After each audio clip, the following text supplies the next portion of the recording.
Sejam bem-vindos, bem-vindas, meus queridos e amados alunos do curso Mater Dei, curso Bíblico Doutrinal de Teologia para Leigos.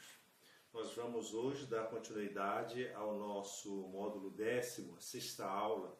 Nós estamos tratando sobre moral.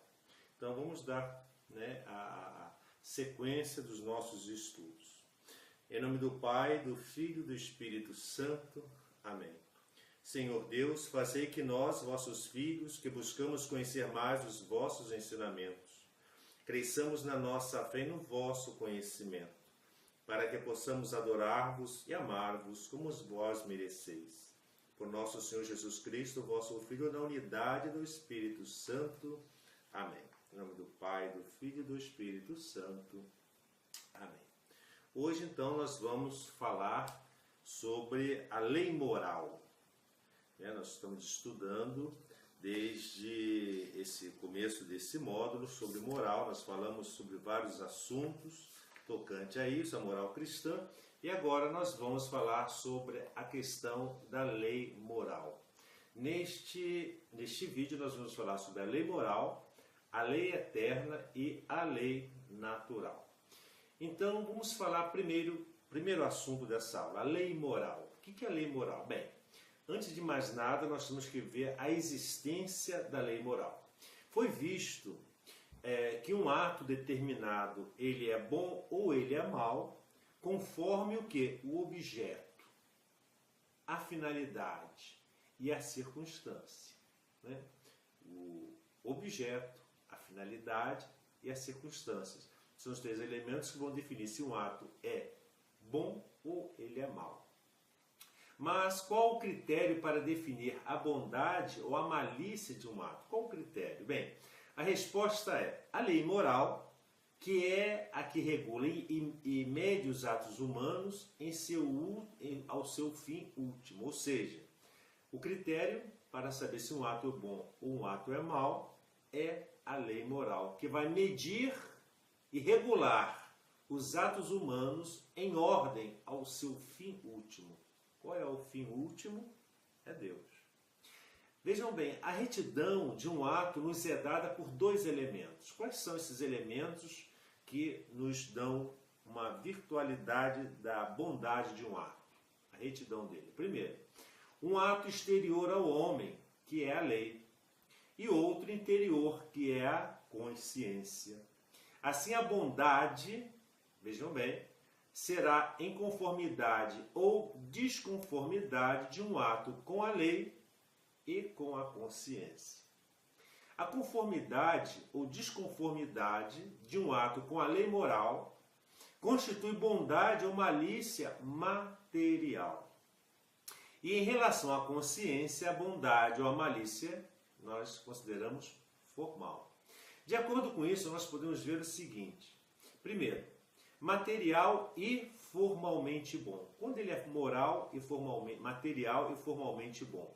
Quando há conformidade com a lei e com a consciência. Por exemplo, quando ajudamos o próximo, ou seja, a lei da caridade, tendo a consciência de estar atuando bem. E quando é material e formalmente mal? Quando há desconformidade com a lei e com a consciência. Por exemplo, se odiamos alguém, é oposição à lei da caridade, sendo em consciência que está mal. E quando é materialmente bom e formalmente mal? Quando julgamos má uma ação que a lei não proíbe, por exemplo, comer carne na segunda-feira. E quando é materialmente mal e formalmente bom? Quando julgamos boa uma ação proibida pela lei, por exemplo, roubar para dar esmola. Agora, vamos passar para a definição e natureza da lei moral. Por lei moral, se entende o quê? Se entende o conjunto de preceitos que Deus promulgou, a fim de que, cumprindo-os, a criatura racional alcance o seu fim último sobrenatural. Vamos analisar essa definição. Então, quais são os elementos dessa definição? Primeiro, a lei moral é um conjunto de quê? De preceitos, de normas. de disposições legais.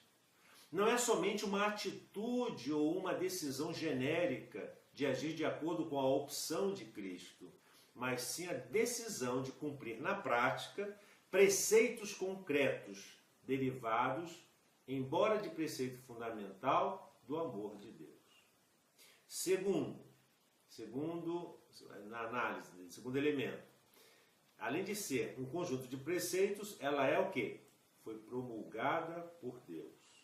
A lei moral é dada ao homem por uma autoridade distinta dele próprio, ou seja, diferente dele, fora dele.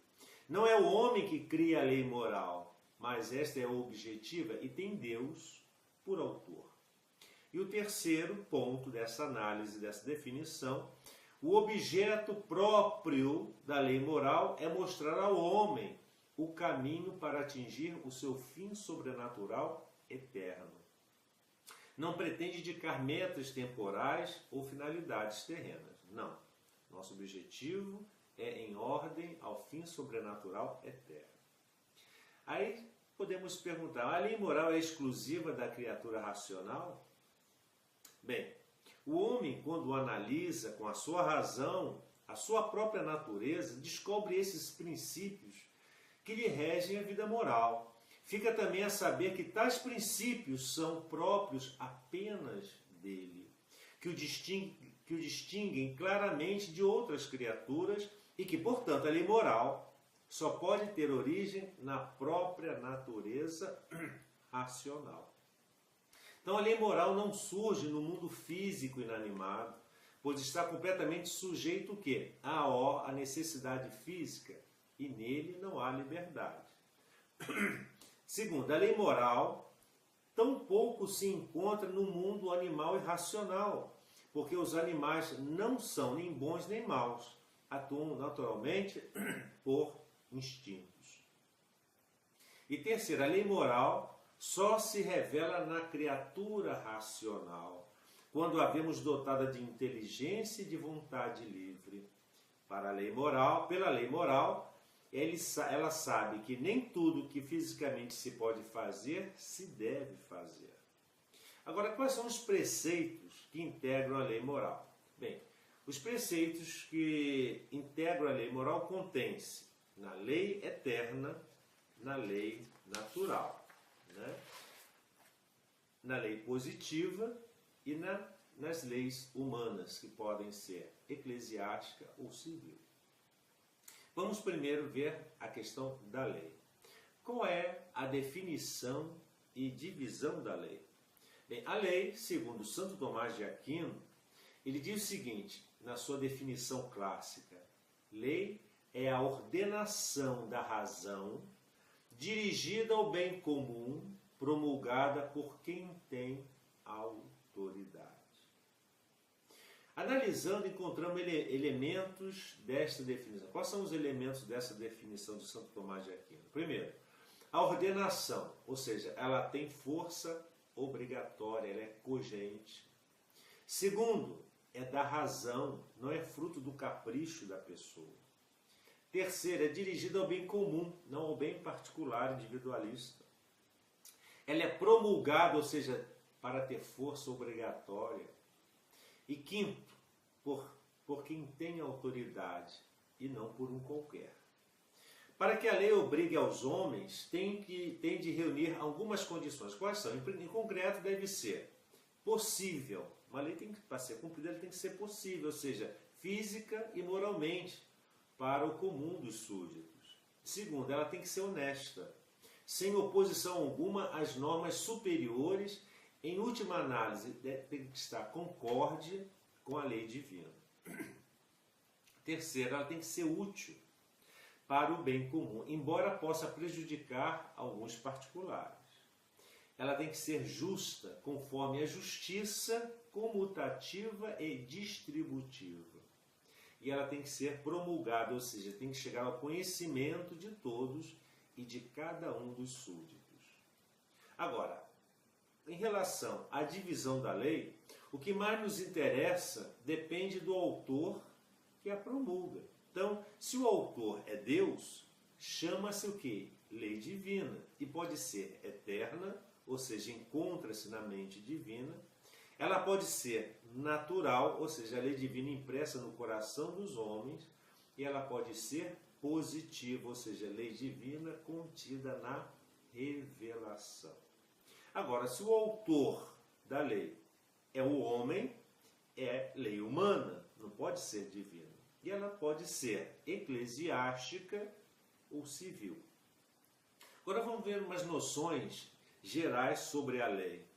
Define-se por lei uma determinação da razão em vista ao bem comum, promulgada por quem tem o encargo da comunidade. Foi o que nós vimos agora na definição de São Tomás de Aquino.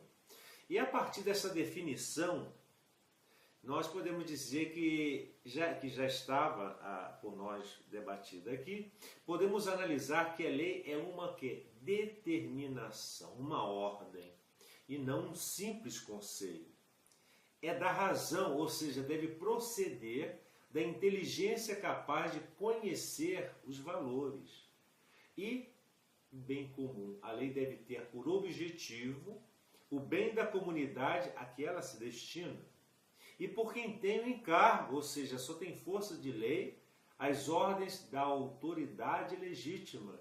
E ela deve ser promulgada, ou seja, a lei deve ser publicada, pois não se refere a uma pessoa ou a um caso isolado, mas a uma coletividade. Agora, e a lei divina e a lei humana? Como nós podemos trabalhar em cima delas? Bem, a lei divina é aquela que o próprio Deus promulgou diretamente.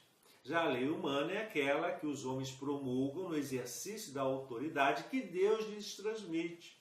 E deve ser concreto à lei de Deus, né? Deve estar conforme à lei de Deus. E a lei divina eterna? É o plano da sabedoria divina, concebido desde toda a eternidade para levar as criaturas ao seu fim supremo. Ou seja, a lei divina é fonte primeira de todas as demais leis e o fundamento mais profundo de toda autoridade moral. E a lei divina natural? É aquela que Deus promulga através da natureza das criaturas. Pode ser física, ou seja, identifica-se então com as leis da natureza que regem as criaturas, sem que haja conhecimento e liberdade por parte delas. Por exemplo, a lei da gravidade, a lei da atração da matéria, etc. Pode ser também moral, coincide então com as normas morais que o homem pode conhecer mediante a luz da razão. Por exemplo, não matar, não roubar, etc. E a lei divina positiva? É que Deus se digna promulgar, tendo em vista levar os homens a quê? A visão de Deus face a face, ou a ordem sobrenatural. Ela é primitiva para a fase que vai desde a criação do homem até Moisés, século 13 a.C. A lei divina positiva é a lei do Antigo Testamento, promulgada por meio de Moisés. É também a lei do Novo Testamento apregoado pelo Senhor Jesus. É a lei divina positiva, é a lei que procede da livre vontade de Deus enquanto legislador e é comunicada ao homem por meio de uma revelação divina. É clara a sua conveniência, que nós devemos considerar duas coisas. Quais são? Primeiro, todos os homens têm em si a lei natural impressa no coração, de maneira que podem conhecer, por meio da razão, os seus princípios básicos. Contudo, vejam bem, o pecado original e os pecados pessoais frequentemente obscurecem esse conhecimento, pelo que Deus quis revelar-nos a sua autoridade e a sua vontade, de modo que todos os homens pudessem conhecer o que deviam fazer para lhe agradar com maior facilidade, firme certeza e nenhum erro. Assim, Deus não se contentou em gravar a sua lei na natureza humana, mas proclamou-a claramente. Onde? No Monte Sinai, quando o povo eleito saíra do Egito. Deus revelou a Moisés os 10 mandamentos, para que nunca se esquecessem de os cumprir. Os mandamentos, eles nos indicam de maneira certa, clara e segura o caminho da felicidade nesta vida e na outra. Nele nos diz Deus o que é bom e o que é mal, o que é verdadeiro e o que é falso, o que lhe agrada e o que lhe desagrada. E segundo, o homem está destinado a quê? Ao seu fim sobrenatural.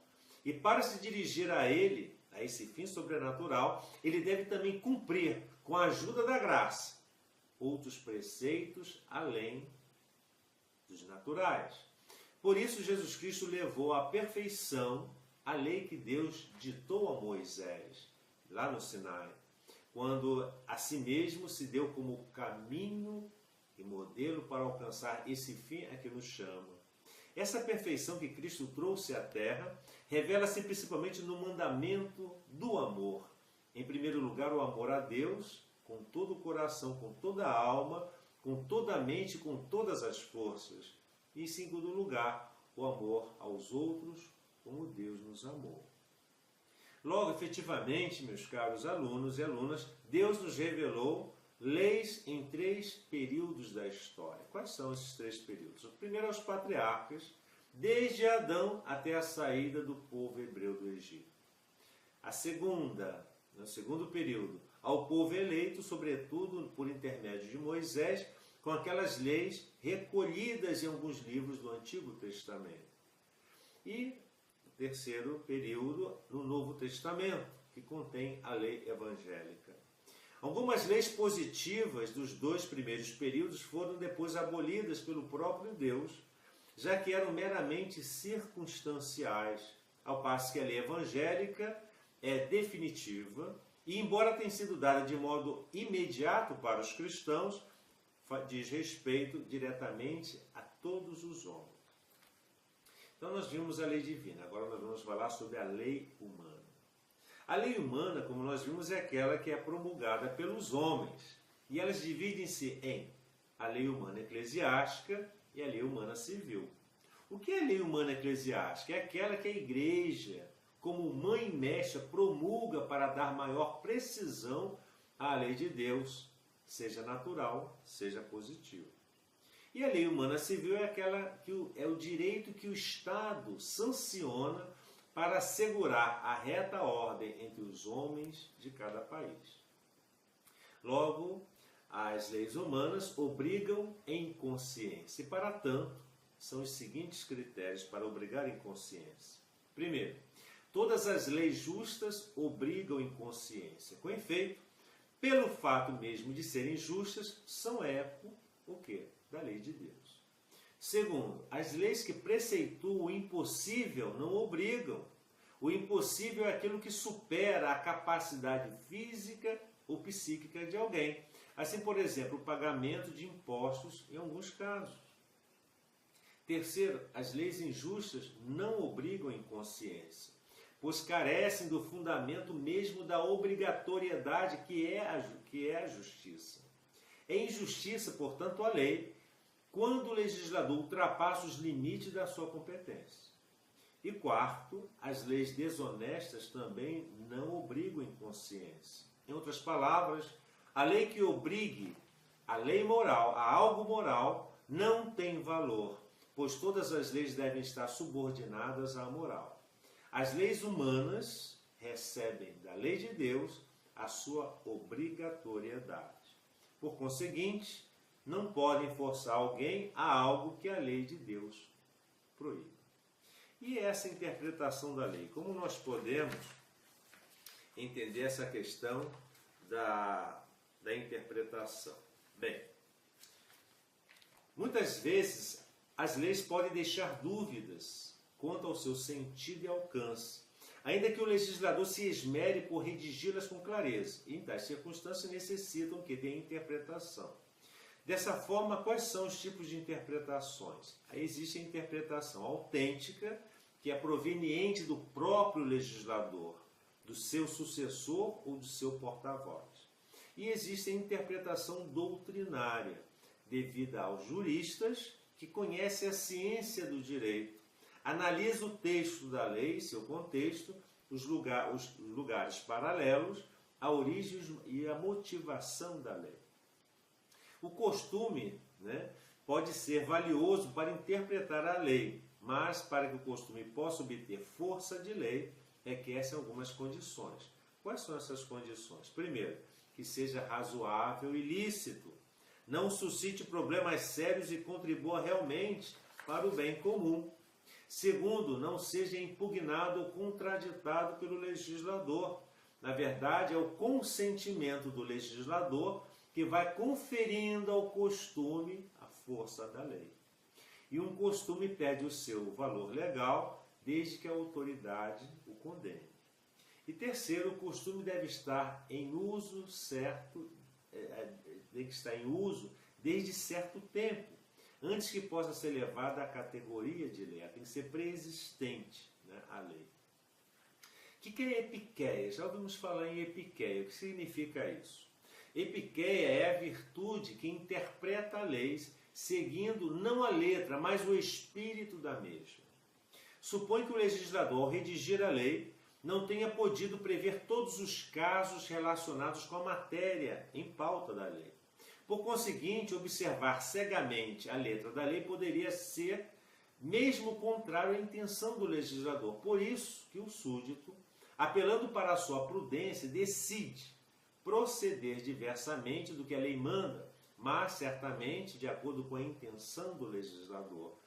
Este conceito de epiqueia é digno e nada tem que ver com burla ou fuga da lei.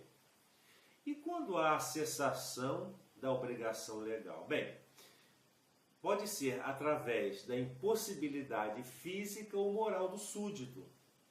Quem, por exemplo, está realmente enfermo não tem obrigação de participar da Santa Missa em domingo ou dia santo. A ignorância não culpada, ou seja, não voluntária, quem transgride a lei inocentemente ou sem saber que tinha a obrigação de observá-la, não comete falta. Todavia, a ignorância culpada ou voluntária não exime de culpa os transgressores da lei. E nós temos que falar aqui também sobre a dispensa. Dispensa e licença. São duas coisas diferentes. O que é dispensa da obrigatoriedade da lei? Dispensa é um ato da autoridade legítima que excusa, né, da obrigação, que retira da obrigação imposta por lei alguns de seus súditos, em atenção às particularidades circunstanciais em que se encontram. Uma autoridade que não tem a função de legislar não pode dispensar, a não ser que haja recebido delegação para isso. Se não tiver essa delegação e dispensa, a dispensa é inválida. Toda dispensa deve ser interpretada em sentido estrito, pois se trata de uma exceção ao valor geral da lei. É diferente da licença. Enquanto a dispensa é sempre um ato da autoridade que tira fora da lei certos casos particulares, a licença é um ato do superior, requerido como condição prévia para agir precisamente conforme a lei e não contra ela. E o privilégio? Certas pessoas, mesmo pessoas jurídicas ou sociedades, em certos lugares, podem ser isentos de leis gerais.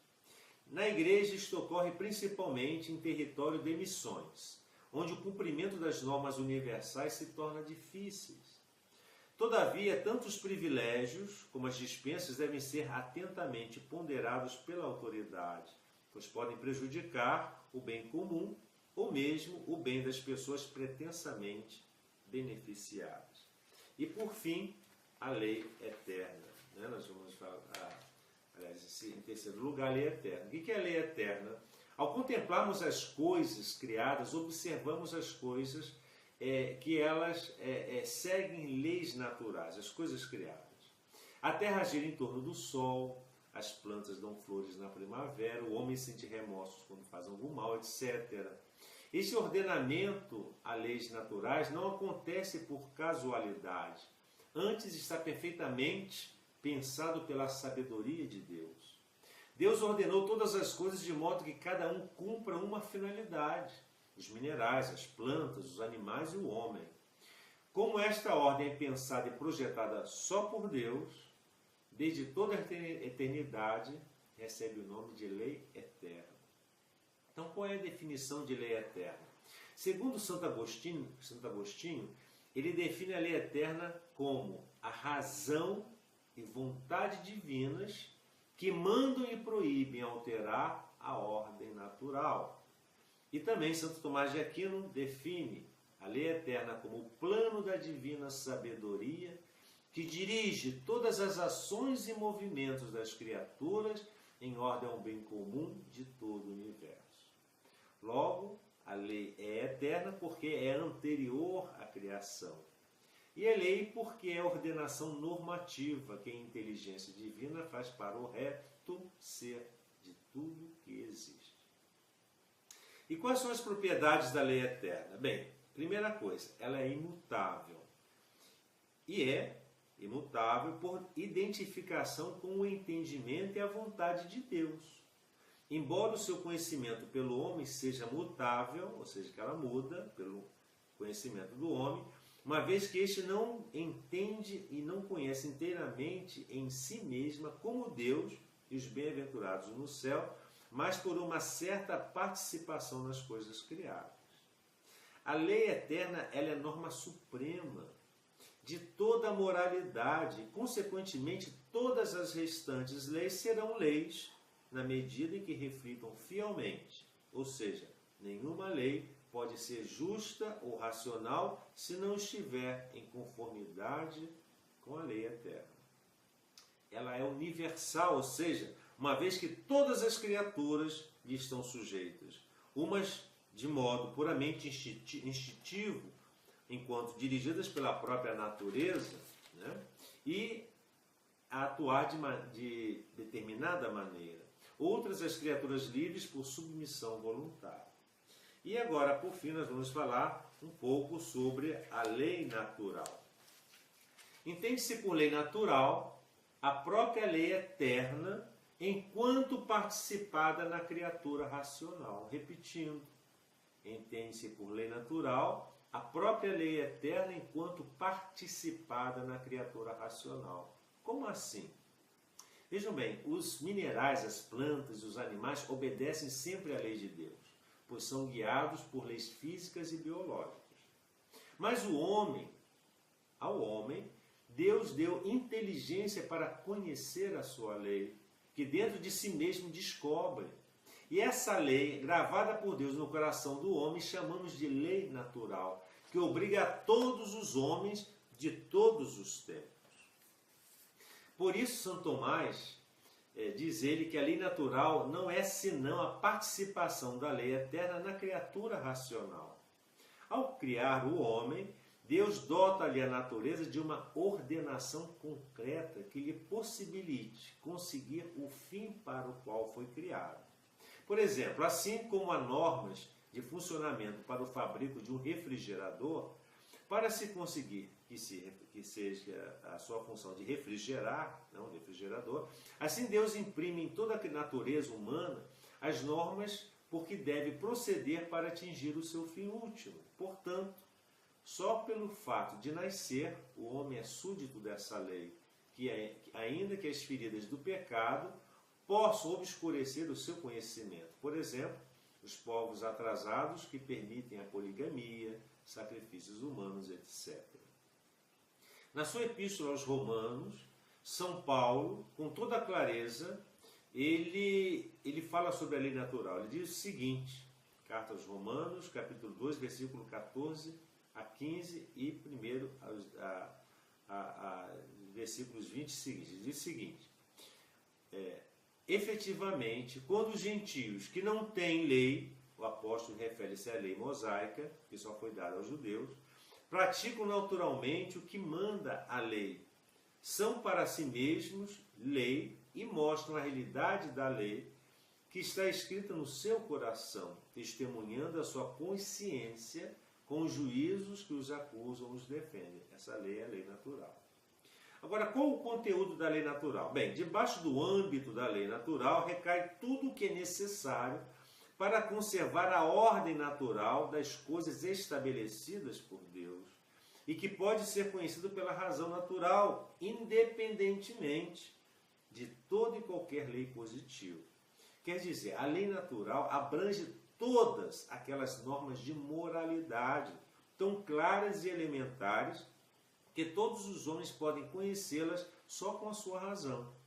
No entanto, apesar da sua simplicidade, podemos distinguir a lei natural 3 graus de categorias de preceitos. Quais são esses 3 graus? Primeiro, preceitos primários universalíssimos, cuja ignorância é impossível a qualquer homem no uso da razão. Tem sido expresso de vários modos nas falas aos outros: não faças aos outros aquilo que queres que façam a ti. Dá ao seu dono. Vive conforme a reta razão. Cumpre sempre o teu dever. Respeita a ordem do ser, etc. Mas todos esses se podem reduzir numa só: faz o bem e evita o mal.